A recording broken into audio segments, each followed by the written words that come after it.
अगले वक्ता के रूप में माननीय सदस्य श्री संजय सिंह।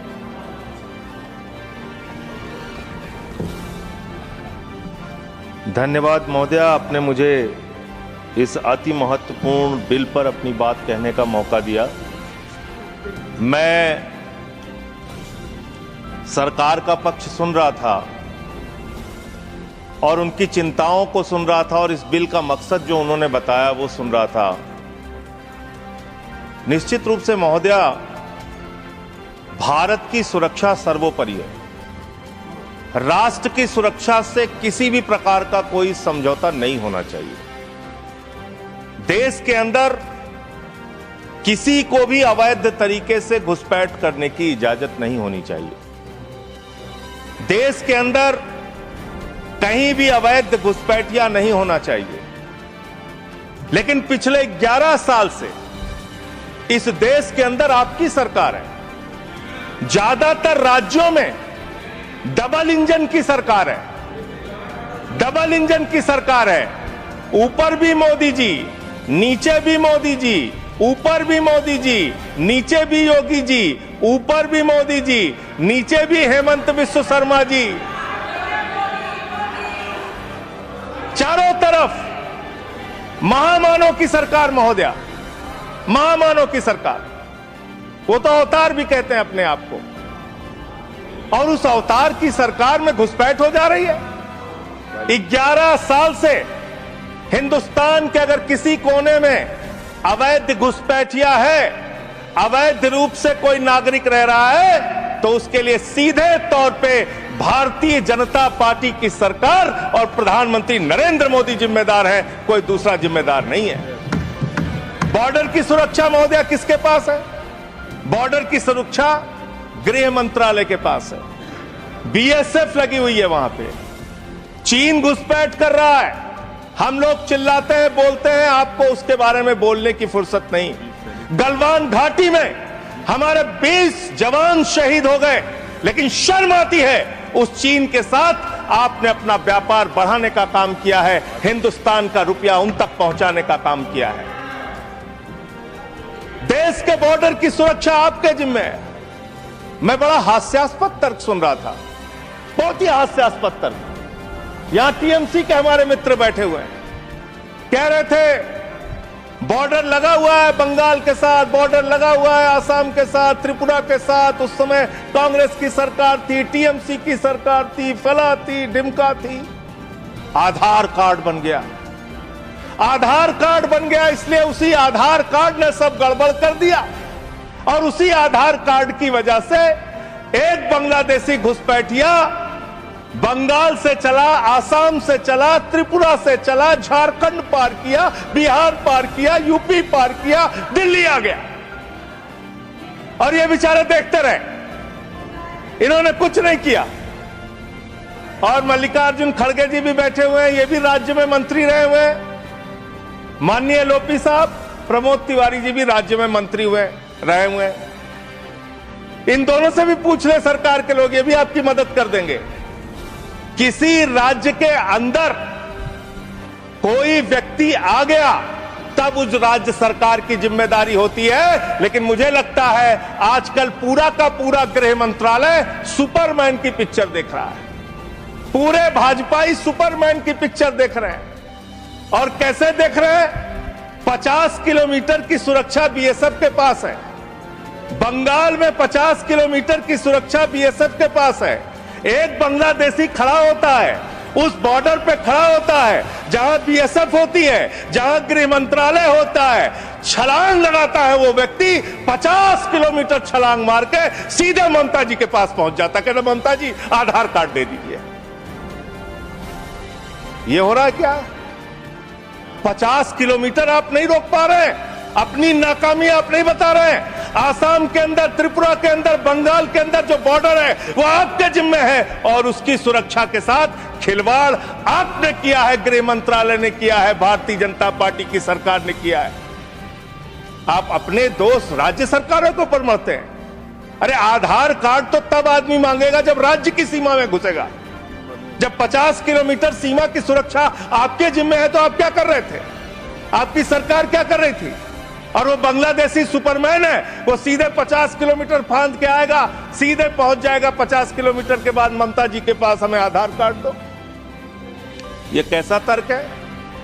ये कैसा तर्क है? और आपने कहा भारत के अंदर कोई भी नागरिक अवैध पासपोर्ट, अवैध वीजा लेके नहीं रह सकता।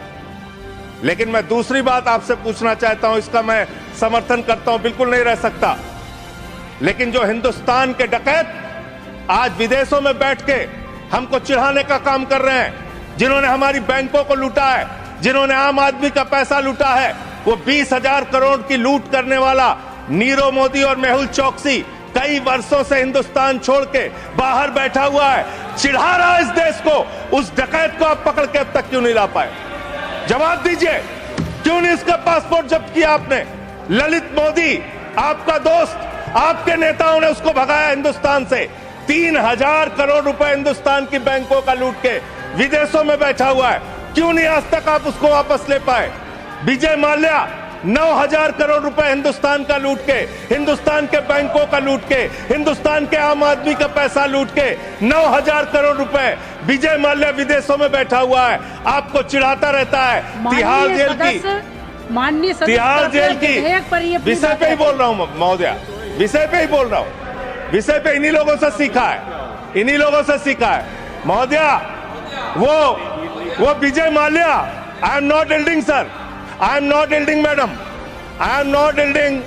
मंत्री जी को बोलने तब दिया जाए जब मैं एल्ड कर रहा हूं। आई am not yielding madam. Bill से बाहर बोल रहे हैं तो बिल से बाहर भी सुनने के लिए तैयार हैं। एकदम ठीक है, जब आपका मौका आएगा आप बोलिएगा। महोदया, हम लोगों ने टीवी चैनल पे खबर देखी, विजय माल्या आएगा, तिहाड़ के बैरक में रहेगा, यहां पे उसका रोका जाएगा, यहां उसको सजा दी जाएगी। टीवी चैनल वाले खबर चला रहे थे और ये लोग भी बोल रहे थे विजय माल्या को लाएंगे। 9,000 करोड़ रुपए की लूट करने वाला विजय माल्या आज विदेशों में बैठ के चिढ़ा रहा है। और एक ललित मोदी है, उसने कौन से देश की, संजय रावत जी, मुझे तो नाम में भूल गया है, बानुआतू की नागरिकता ले लिया उसने। उसने कहा 1 करोड़ रुपए जमा करो, बानुआतू चलो, बानुआतू चला गया। अरे हिंदुस्तान, नितिन संदेशरा 6,000 करोड़ रुपए हिंदुस्तान का लूट के विदेशों में बैठा हुआ है, आपको चिढ़ा रहा है।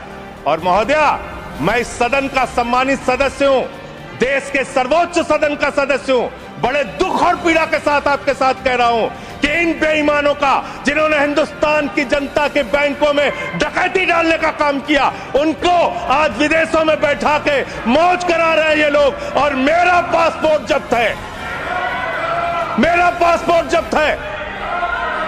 क्या मैं हिंदुस्तान का नागरिक नहीं? क्या मैं इस सर्वोच्च सदन का सदस्य नहीं?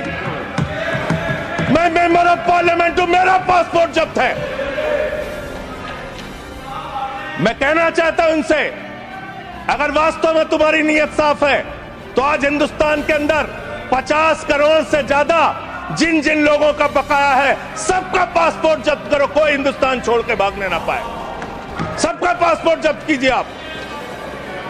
आप अनावश्यक बातें करते हैं। 11 साल से आपकी राज्यों में सरकार, 11 साल से आपकी केंद्र में सरकार, और बांग्लादेशी घुसपैठिया आप नंबर नहीं बता पाते कितने भगाए आपने।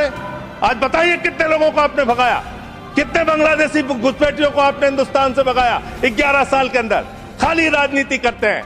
बंगाल का चुनाव आ रहा है, राजनीति शुरू, बिहार का चुनाव आ रहा है, राजनीति शुरू। अरे इससे ऊपर भी जाओ। और इन्होंने कितना बड़ा पाप किया वो भी बता रहा हूं, पूरे देश को सुनना चाहिए कितना बड़ा पाप किया इन्होंने। पंजाब के अंदर जो सीमा थी बीएसएफ की देखरेख में, उसको इन्होंने बढ़ा दिया, 50 किलोमीटर तक कर दिया। इसके साथ साथ इन्होंने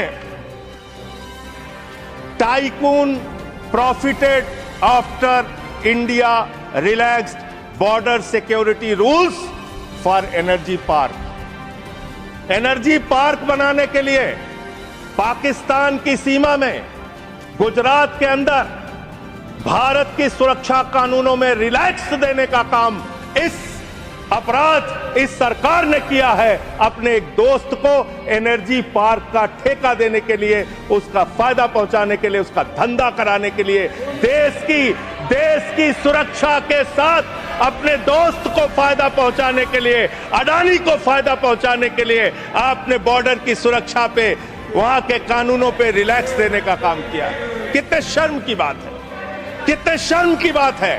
एक दोस्त के लिए देश की सुरक्षा के साथ आप समझौता करते हैं। आप बोलेंगे आप वो लोग हैं जिन्होंने हमारे भारत के नागरिकों का अपमान किया। अमेरिका ने 144 करोड़ की आबादी वाला हिंदुस्तान, दुनिया का सबसे बड़ा लोकतंत्र हिंदुस्तान, दुनिया में भारत की बात जब आती है तो राष्ट्रपिता महात्मा गांधी से हमारी पहचान, भारत की बात जब आती है तो गौतम बुद्ध से हमारी पहचान, बाबा साहब डॉक्टर भीमराव अंबेडकर के संविधान से हमारी पहचान। लेकिन मुझे शर्म आती है कि हमारे नागरिकों को अमेरिका ने हाथ में हथकड़ी, पैरों में बेड़ी बांध के हिंदुस्तान की धरती पे पहुंचाया और आपको शर्म नहीं आई।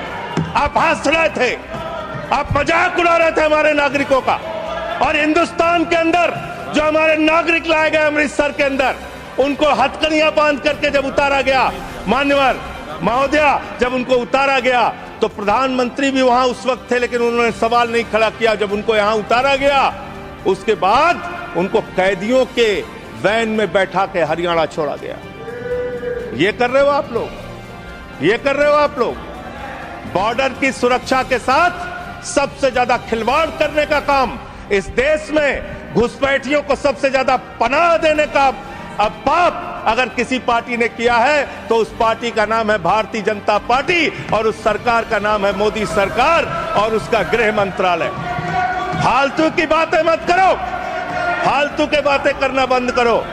तो देश के अलग अलग दुनिया के अलग अलग हिस्सों में अगर इस देश की बैंकों को लूटने वाले चंद पूंजीपतियों को बिठाने का, मौज उड़वाने का अपराध अगर किसी ने किया है तो नरेंद्र मोदी की सरकार ने किया है, एनडीए की सरकार ने किया है, आप लोगों ने किया है। आपको बोलने का कोई अधिकार नहीं है।